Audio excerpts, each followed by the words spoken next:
તહેવારોને લઈ પશ્ચિમ રેલવે 3 સ્પેશિયલ ટ્રેન દોડાવવાનું આયોજન કર્યું છે। દિવાળી અને છઠ પૂજાને ધ્યાને રાખી 2 સ્પેશિયલ ટ્રેન રેલવે દોડાવશે।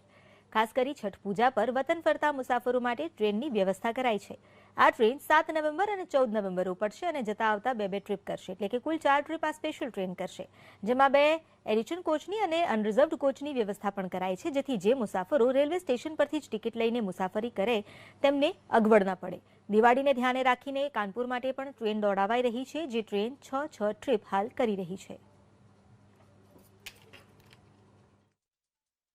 जिस तरह से हमारा दिवाली का त्यौहार होता है, उसके बाद छठ होता है और छठ बिहार का बहुत महत्वपूर्ण त्यौहार है, जिसमें कि हर वहाँ का निवासी अपने घर जाके अपने परिवार के साथ पूजा करना चाहता है। हम लोगों ने छठ पूजा के लिए भी एक विशेष ट्रेन चलाने की व्यवस्था की है, जिसके 2 फेरे रहेंगे।